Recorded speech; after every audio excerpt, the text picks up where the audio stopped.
Block का ID password डाल के हम लॉगिन कर लेते हैं एक ब्लॉक का। ठीक है, जैसे ही हम लॉगिन करेंगे, लॉगिन करने के बाद में सबसे पहले आप लोगों को ये इशू आ रहा था कि कॉन्सेप्ट सीडिंग जो वी और सीएलएफ लेवल पे करनी है वो हमको कौन से लॉगिन से करना होगा।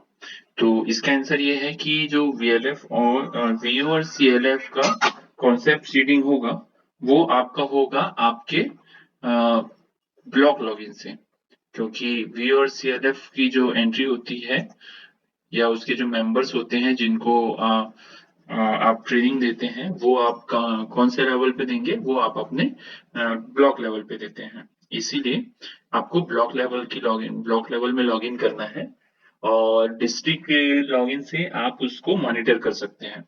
तो जैसे ही आप ब्लॉक लॉगिन करेंगे, ब्लॉक लॉगिन में आपको एक सीडिंग रिपोर्ट डाउनलोड करके लेफ्ट हैंड साइड में मेनू आ रहा है, उस मेनू में जाके आपको क्लिक करना है और इसमें आपको दो ऑप्शन मिलेंगे, प्री प्लानिंग और पोस्ट प्लानिंग।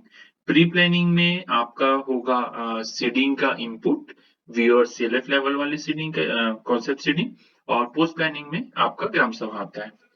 तो प्री प्लानिंग में आपको सबसे पहले सीएलएफ का कॉन्सेप्ट सीडिंग करना है। सीएलएफ कॉन्सेप्ट सीडिंग करने के लिए आप प्री प्लानिंग के सबसे पहले ऑप्शन में जाएंगे। सीएलएफ कॉन्सेप्ट सीडिंग में जैसे ही क्लिक करते हैं, आपका सबसे पहले यहाँ पे सीएलएफ का नाम आएगा। सीएलएफ का नाम आप सेलेक्ट करेंगे, उसके साथ में फिर आप कॉन्सेप्ट सीडिंग के लिए आपका दो पार्ट होता है, आपका वीपीआर में लाइवलीहुड का और एंटाइटलमेंट का।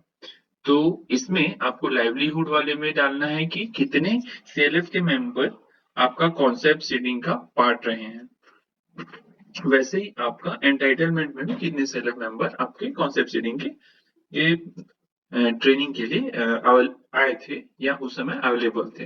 तो ये नंबर आपको एंटर करना है।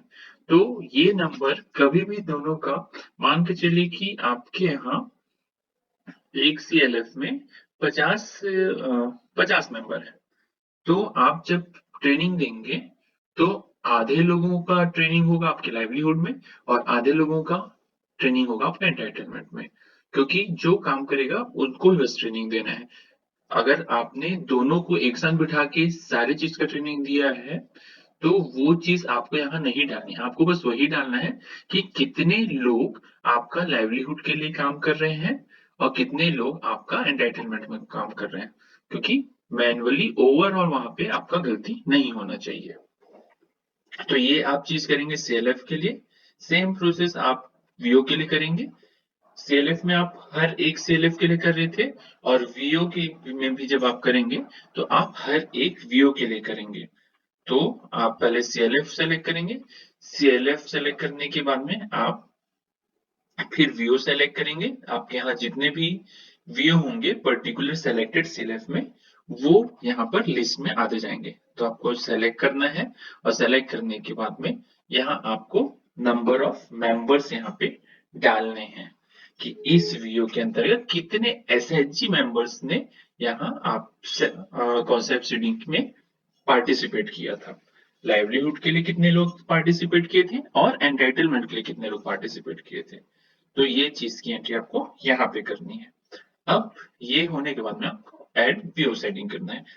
ठीक है, अब इसमें थर्ड पार्ट आता है कैडर ट्रेनिंग। तो कैडर ट्रेनिंग में आप जैसे ही क्लिक करते हैं तो आपको कितने एक्सपेक्टेड है सीआरपी टू बी ट्रेन वीपीआरपी के लिए, ये आपको करना है।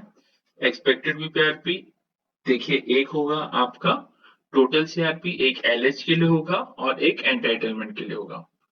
ठीक है, तो ये आप ध्यान रखेंगे कि टोटल एंटाइटलमेंट के लिए कितने लोग, मैक्सिमम मतलब कितने लोग हैं जिनको ट्रेन करना है और उसमें से आपने कितने लोग को ट्रेन कर लिया है।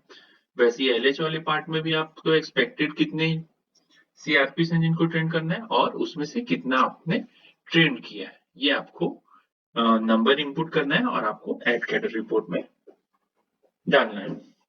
तो इस तरीके से आप कॉन्सेप्ट सीडिंग का एंट्री कर सकते हैं। तो कॉन्सेप्ट सीडिंग की एंट्री में बस इतना ही करना है। तो आप लोग ध्यान रखेंगे कि एंट्रीज एक बार अगर आपने कर लिया तो वो एंट्री आपकी एडिट नहीं होगी।